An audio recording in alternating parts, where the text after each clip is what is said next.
Smoke drifts through shattered gates as frightened families disappear into the darkness, while the mighty walls of Nineveh echo only with silence. The Assyrian Empire, once feared from Egypt to the mountains of Iran, has vanished, leaving behind broken palaces, toppled statues, and abandoned capitals.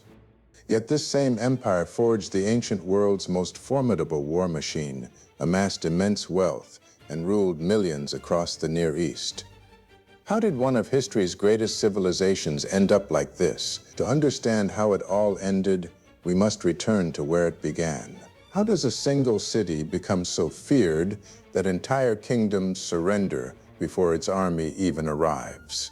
What transforms an ordinary kingdom into the first true military superpower of the ancient world, only for that same empire to vanish so completely that its capital would lie buried beneath the earth for more than 2,000 years? The story of the Assyrian Empire is not simply one of conquest. It is the story of relentless adaptation, extraordinary ambition, and a civilization built upon one unshakable belief: strength was the only guarantee of survival. Long before Nineveh became one of the greatest cities on earth, and Assyrian kings ruled millions of people, everything began in a small frontier settlement, where every generation learned the same unforgiving lesson: weakness invited disaster. Around the 3rd millennium BC, on the western bank of the upper Tigris River, stood the city of Ashur. Unlike the fertile heartlands farther south, where the great cities of Sumer and later Babylon flourished across broad river plains, Ashur occupied a far more exposed world. Mountains, open steppe, and ambitious rivals surrounded it. Trade caravans passed through its gates carrying tin from Anatolia, textiles from Mesopotamia, precious stones from distant lands, and news from every corner of the Near East. Geography made Ashur prosperous. It also made it vulnerable. Its people quickly discovered that prosperity attracted envy. Every successful harvest, every profitable caravan, and every thriving market became another temptation for ambitious neighbors. Unlike civilizations protected by deserts or seas, the Assyrians rarely enjoyed lasting security. Peace was often only a pause between conflicts. Every generation inherited new enemies. At the center of city life stood the Temple of Ashur, the deity who gave both the city and its people their identity. Early Assyrian rulers did not present themselves as living gods. Instead, they ruled as guardians of Ashur's earthly kingdom, responsible for protecting both the people and the divine order. Religion, government, and warfare became inseparable. Defending the kingdom was not merely political, it was a sacred obligation. Long before Assyria conquered empires, it mastered commerce. Merchants established trading colonies hundreds of miles away across Anatolia, particularly at Kanesh, where thousands of clay tablets still survive today. These remarkable records reveal contracts, business partnerships, family correspondence, loans, and inventories, offering a rare glimpse into a sophisticated commercial society that understood finance, logistics, and international trade nearly 4,000 years ago. Before Assyria exported armies, it exported merchants. Yet commerce alone could not guarantee survival. Powerful kingdoms rose and fell around Ashur. The Mitanni dominated northern Mesopotamia. Babylon remained influential to the south. Hittite power expanded across Anatolia. Caught between ambitious rivals, the Assyrians learned a lesson they would never forget. Wealth could always be taken.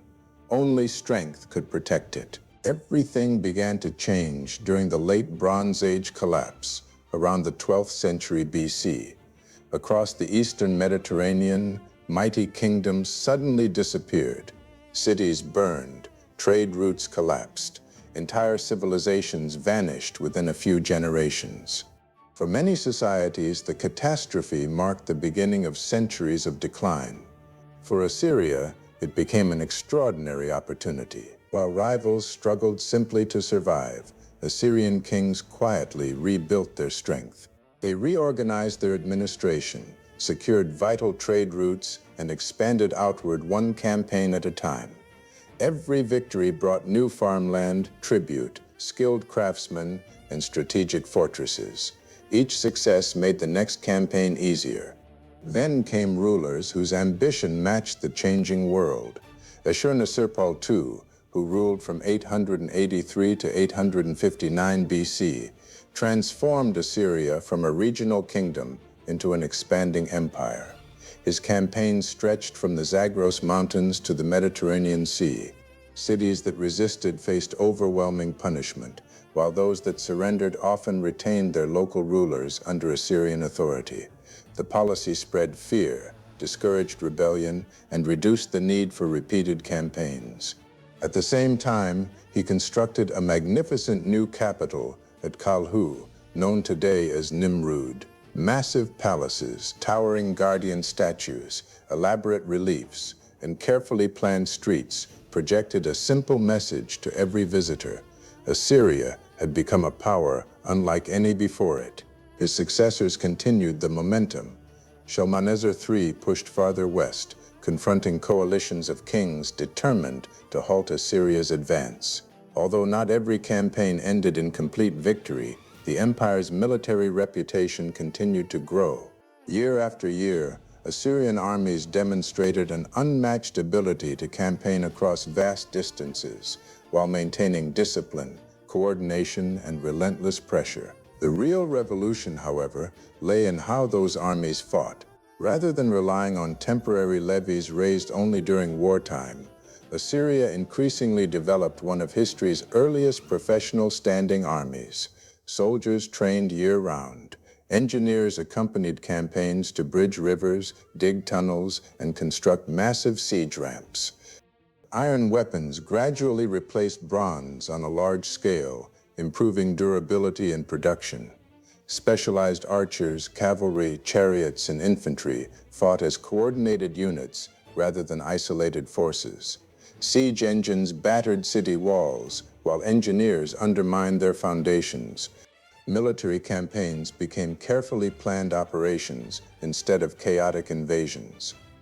Behind every conquest stood an equally sophisticated government. Provincial governors collected taxes, enforced royal authority, and supervised infrastructure.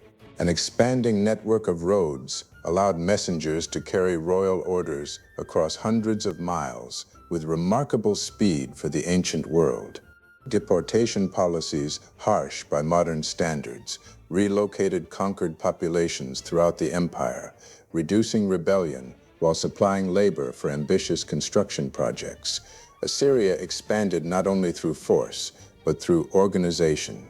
More importantly, every victory reinforced the Assyrian belief that strength created stability. Wealth funded larger armies secured new territories generated even greater wealth. The cycle accelerated until neighboring kingdoms found themselves facing a military machine unlike anything the ancient Near East had ever witnessed. Soon, that machine would reach its greatest expression, and the very system that made Assyria nearly unstoppable would begin planting the seeds of its eventual downfall. By the 7th century BC, the transformation was complete. What had begun as a vulnerable frontier kingdom had become the dominant power of the ancient Near East.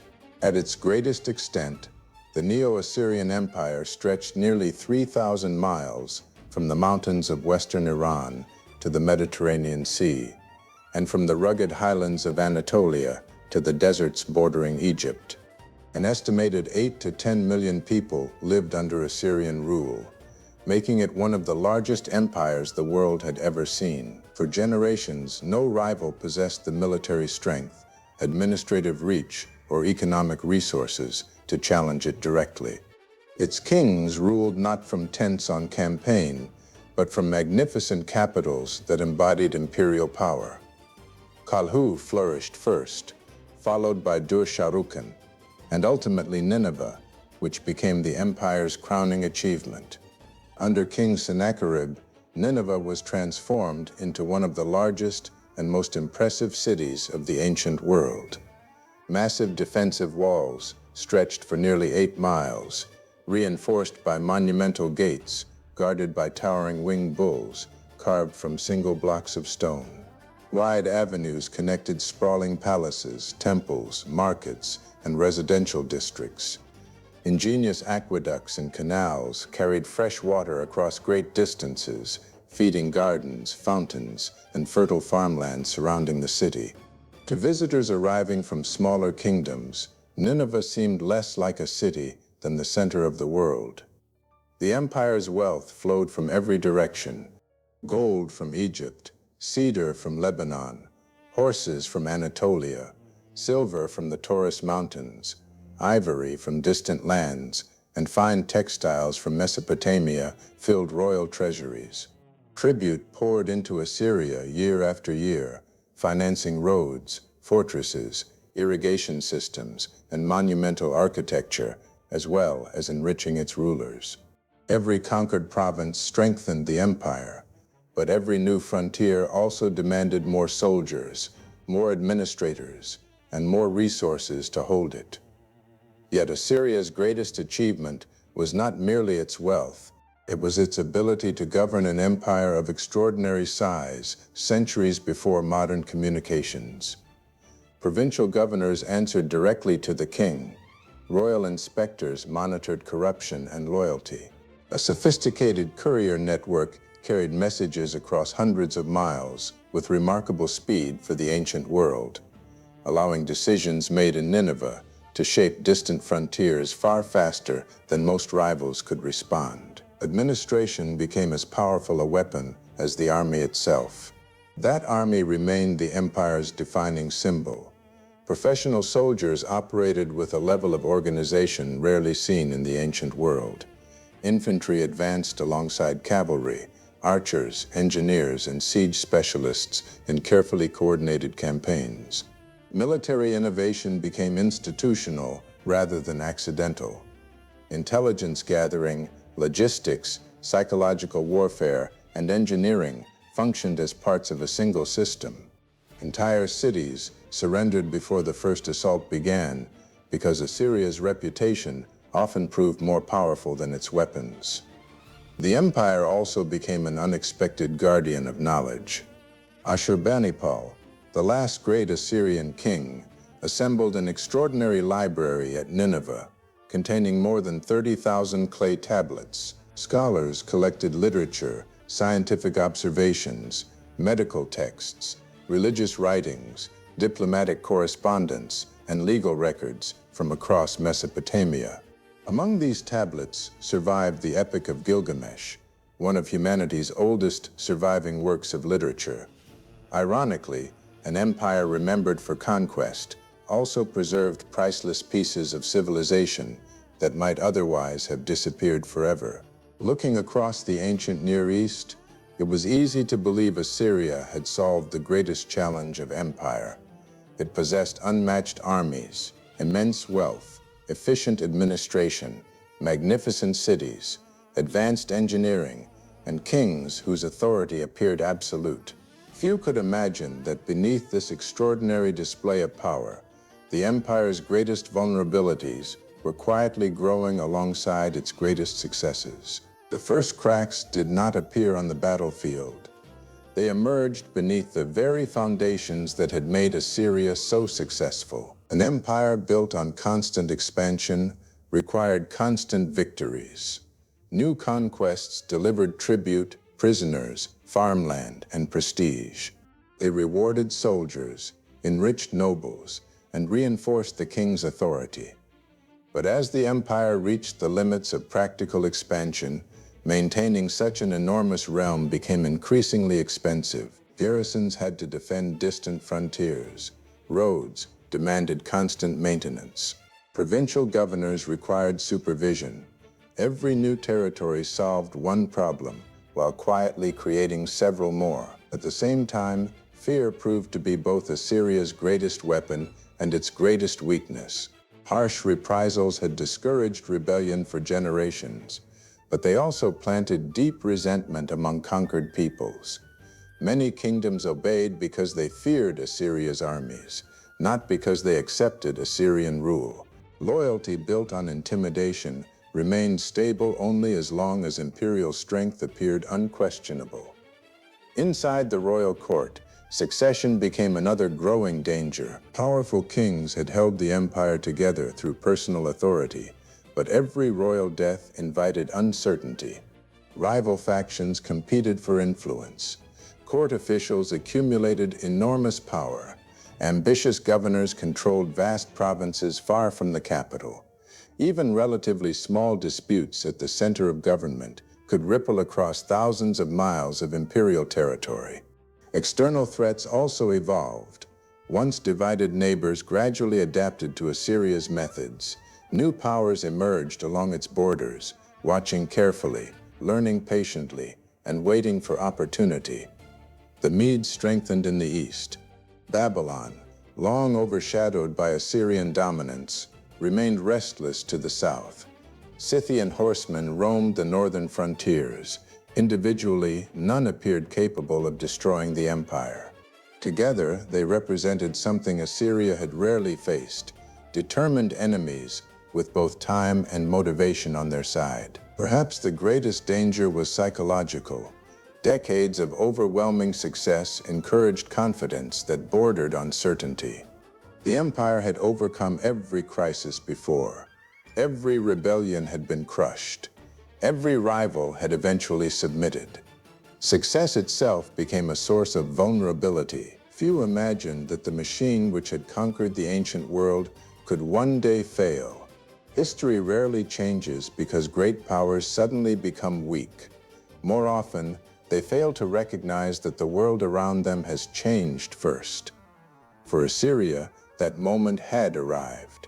The empire still appeared invincible, but events were already moving toward a reckoning that even its greatest kings could no longer control. The final chapter was no longer approaching. It had already begun. The crisis began with a single death, but it had been building for decades. When Ashurbanipal died around 631 BC, he left behind the largest empire the Near East had ever known, yet no clear path to preserve it. Almost immediately, rival claimants struggled for the throne. Civil war weakened the royal court, drained military resources, and shattered the confidence that had long held the empire together. Provinces that had once obeyed without hesitation suddenly sensed opportunity. For the first time in generations, Assyria no longer appeared invincible. Babylon moved first. In 626 BC, Nabopolassar led a successful revolt against Assyrian rule and declared himself king of a newly independent Babylon. Earlier rebellions had always been crushed. This one endured. Assyrian armies, already stretched across thousands of miles and distracted by internal conflict, could no longer respond with their former speed or overwhelming force. The empire's enemies recognized what few Assyrians yet believed. The balance of power had shifted. To the east, the Medes under King Cyaxares emerged as an increasingly formidable force. Rather than fighting separately, the Medes and Babylonians formed an alliance that united two of Assyria's most dangerous rivals. Other peoples who had lived for generations under Assyrian domination joined the growing coalition. Fear that had once kept Assyria's enemies divided now brought them together. The campaigns that followed unfolded with astonishing speed. In 614 BC, the ancient city of Ashur, the spiritual heart of the empire and the home of its national god, fell to the Medes. The loss carried enormous symbolic weight. If even Ashur could be captured, nowhere seemed beyond reach. 2 years later came the decisive blow. In 612 BC, the Allied armies surrounded Nineveh. For nearly 3 months, the greatest fortified city of its age resisted behind massive walls that generations had believed impregnable. Assyrian defenders fought with desperate determination as the attackers pressed relentlessly from every side. Ancient accounts describe intense fighting, breached defenses, and widespread destruction. Whether heavy flooding weakened parts of the walls, as later traditions suggest, remains debated by historians.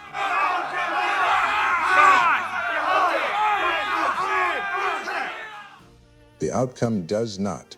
Nineveh fell, the magnificent palaces burned, temples collapsed. The great Library of Ashurbanipal was buried beneath layers of rubble. Ironically, the intense fires baked thousands of clay tablets, hard enough to preserve them for more than 2 millennia. The city that had once commanded the ancient world became a silent field of ruins. Yet the empire did not disappear overnight. Surviving Assyrian leaders regrouped farther west at Haran, hoping to continue the struggle with support from Egypt, which feared the growing power of Babylon. For several years they resisted, but the momentum had vanished. In 609 BC, Haran fell. A final attempt to reclaim the city failed, and with it ended the Neo-Assyrian Empire. The consequences reshaped the ancient world. Babylon inherited much of Assyria's western territories, while the Medes dominated large regions to the east. The political map of the Near East was redrawn almost overnight. Assyria's collapse was not caused by a single battle or one disastrous decision. It resulted from the convergence of several forces. An empire dependent upon continual expansion became overextended. Civil war weakened central authority at the worst possible moment. Conquered peoples, long held together by fear, united against their rulers once that fear diminished. Powerful neighbors recognized an opportunity they had waited generations to seize. The same system that had built the ancient world's first great military empire ultimately proved unable to survive once its momentum was broken. An empire that had once seemed eternal disappeared with remarkable speed. Its cities fell silent. Its kings vanished from history. For centuries, even the location of Nineveh faded into legend. Although the Assyrian Empire collapsed, its influence never truly disappeared.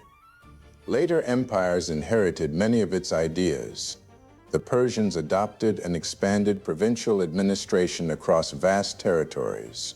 Professional standing armies, extensive road networks, organized intelligence systems, and imperial logistics all echoed methods first refined by Assyria. The idea that a centralized government could administer millions of people across enormous distances became one of Assyria's most enduring contributions to world history. Its greatest gift, however, may have survived by accident. When Nineveh burned, the palace library collapsed upon thousands of clay tablets. Because they were made of clay rather than parchment, the fires hardened them instead of destroying them. Buried beneath the ruins for more than 2,000 years, they preserved priceless records of Mesopotamian civilization. Through them, modern historians rediscovered ancient laws, diplomatic correspondence, scientific observations, medical knowledge, royal inscriptions, and the Epic of Gilgamesh, allowing voices from 4,000 years ago to speak once more. Even archaeology reflects the empire's remarkable story. When British excavators uncovered Nineveh and Nimrud during the 19th century, colossal winged bulls, intricate palace reliefs, and thousands of inscriptions revealed a civilization that had been almost completely forgotten. One of history's greatest empires had vanished so completely that the world had to rediscover it beneath the earth. The story of Assyria is ultimately a story about both the power and the limits of strength. Discipline, innovation, and organization transformed a vulnerable frontier kingdom into the first great military empire of the ancient world. Yet those same foundations could not guarantee permanence. Fear could conquer kingdoms, but it could not secure lasting loyalty. Expansion created immense power, but it also created immense burdens. The weathered ruins of Nineveh still stand beside the Tigris today, reminding us that every civilization believes its moment will last forever. History tells a different story. The greatest empires are remembered not because they endured, but because they changed the world long after their banners had fallen.